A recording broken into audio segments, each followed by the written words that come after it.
পড়ছিলাম আমার বোবা ফুল, কলমে তৃপ্তি হেসান নওরা, পর্ব সংখ্যা ৮।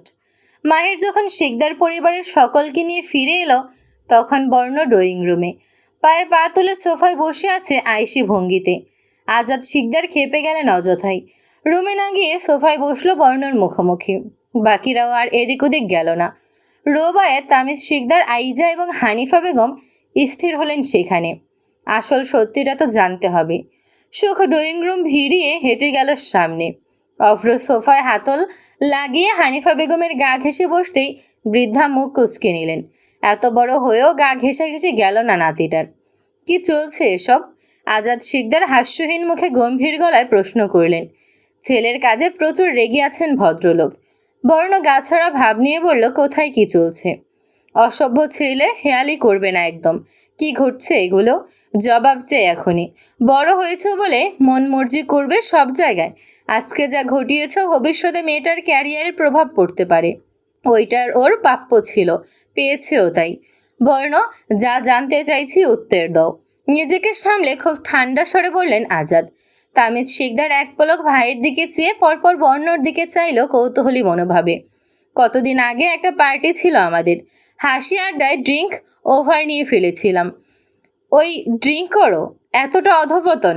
বর্ণ কপাল কুচকে ভ্রুক্ষেপহীন অন্যত্র নজর সরিয়ে নেয়।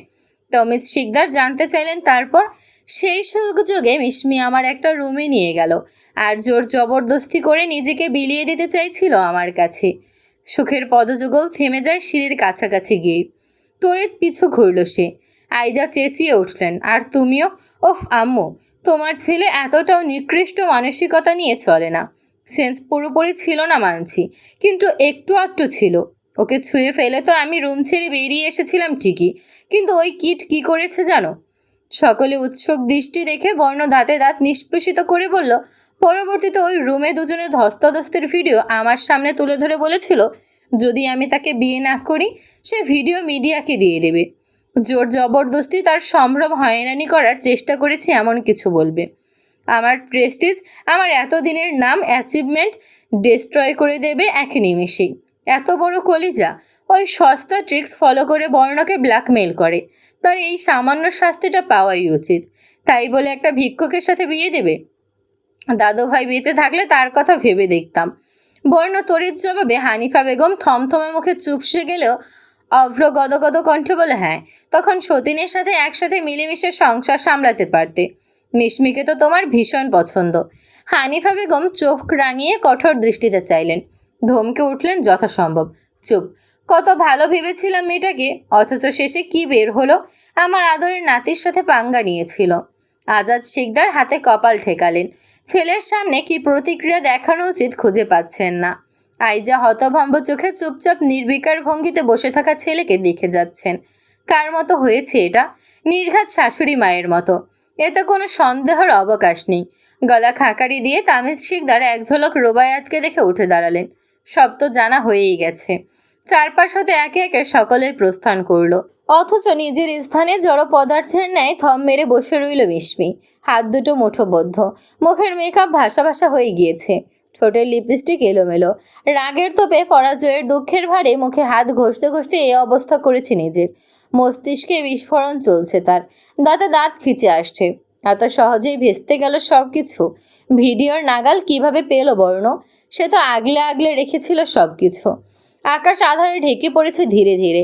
এখনই রাত্রি নামবে। সামিরা গম্ভীর মুখে এগিয়ে এলো মেয়ের দিকে। মিশমির কাছাকাছি এসে বলল থমথমে গলায়, সন্দেহ হয়ে আসছে, ফিরতে হবে আমাদের। তীর্যক চোখ মুখ তুলে তাকালো মিশমি। নীরবে মাথা ঝাঁকিয়ে নিঃশব্দে উঠে দাঁড়ায়। কয়েক ধাপ এগোতেই পেছন থেকে ভেসে আসে পুরুষালী লাজুক স্বরে, ওয়াইফি, আমায় একা রেখে এভাবে চলে যাবে? শব্দটা কর্ণকোঠরে পৌঁছতেই মাথায় রক্ত উঠে গেল মিশমির। ঝড়ের গতিতে ফিরল পিছু। খানিক দূরেই দাঁড়িয়ে আছে সদ্য বিবাহিত বর সবুজ মিয়া। মুখে টিস্যু চেপে লাজুক মুখে তার দিকে চেয়ে আছে।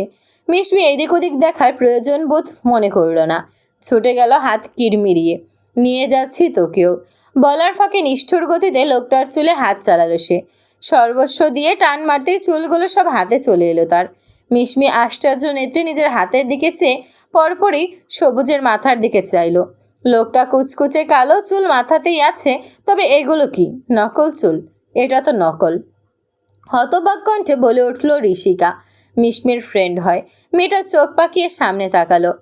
প্রচারিত নামানুসারে সবুজ মিয়া নিজের মুখের নকল গোঁফ দাঁত মেকআপ তুলে শীতল চোখে মুচকি হেসে মিশমির দিকে চাইল। রমণী তখন বিস্ফোরিত চোখে হাঁ করে দাঁড়িয়েছে। একটু আগে যাকে মধ্যবয়স্ক ঘৃণা ধরে আসা বাজে দেখাচ্ছিল, এখন তাকে সুদর্শন বললেও ভুল হবে না। খোঁচা খোঁচা দাড়ি, মাথা ভর্তি কালো চুল, ঠোঁট বাঁকানো হাসি, সবই তো সুন্দর। আপনি? আপন মনে সামনে আঙুল তাক করে অদ্ভুত স্বরে প্রশ্ন করে মিশমি। মাথা ঘুরে আসছে তার। এটা আবার কোন নতুন খেলা? লোকটা হাসলো কিঞ্চিত, বলল, নকল। তাহলে বিয়ে? এই বিয়ে কাজের সবটাই নকল ছিল। সত্যি? মিশমির ঠোঁটে বিস্ময় মিশ্রিত হাসি ফুটল আচমকাই, জানে পানি পেল যেন। লোকটা ফের হেসে বলল কান চুলকে, বর্ণ কিন্তু সত্যি সত্যি ভিক্ষুকের তালাশ করছিল, সত্যি বিয়ে পড়িয়ে দেওয়ার নিয়তে। আমি বুঝিয়ে শুনিয়ে প্ল্যান চেঞ্জ করলাম। যত খারাপই হোক, এমন একটা সুইট মেয়ের পাশে বুড়ো ভিক্ষুক মানাতো না। খুশিতে বিস্ময়ে মিশমির শরীর কাঁপছে। জিভে ঠোঁট ভিজিয়ে আচমকা জাপটে ধরল সামনে দণ্ডায়মান লোকটাকে। Thank you so much. পরপরই সরে আসে। অত্যাধিক বিস্ময়ে মাথায় মুখে হাত চেপে ক্ষণকাল থম মেরে দাঁড়িয়ে থেকে ছুটে গেল সামিরার কাছে। মাম্মি, শুনছো তুমি? কোনো ভিক্ষুকের সাথে আমার বিয়ে হয়নি। সামিরা কিছু বলার সুযোগ না দিয়ে সে পরপর মুশফিক হায়দারের কাছে গেল উন্মাদের মতো। ড্যাড, তুমি শুনেছ? বিয়ে হয়নি আমার। মিশমি হুট করেই পাশের চেয়ারে বসে পড়ল। চিৎকার করে বলতে ইচ্ছে করছে তার, হে পৃথিবী, দেখো দেখো, আমার বিয়ে হয়নি কোনো ছোট লোকের সাথে। বিয়ে হয়নি এই সুবাদে বর্ণকে না পাওয়ার আফসোস কিছু বলার জন্য ভুলে গেল মিশমি। সত্যি বিয়ে পড়ায়নি বলে মনে মনে বর্ণের প্রতি কৃতজ্ঞতা জানান দিল। একটু স্বস্তির নিঃশ্বাস ছেড়ে সামনে তাকাতেই ঋষিকা বলল, কিন্তু মিডিয়া, নির্জগতে আজকের এই বিয়ে নিয়ে তোলপাড় উঠেছে দেখ। শিরোনাম, প্রেম মানে না কোনো বাধা। ভিক্ষুক হোক বা প্রেসিডেন্ট, সবার মনেই ভালোবাসা লুকায়িত আছে, যা প্রমাণ করে দিলেন সঙ্গীত শিল্পী মিশমি এবং ভিক্ষুক সবুজ মিয়া। স্মরণীয় জুটি। মিশমির হাসি উধাও হয়ে গেল নিমেষেই।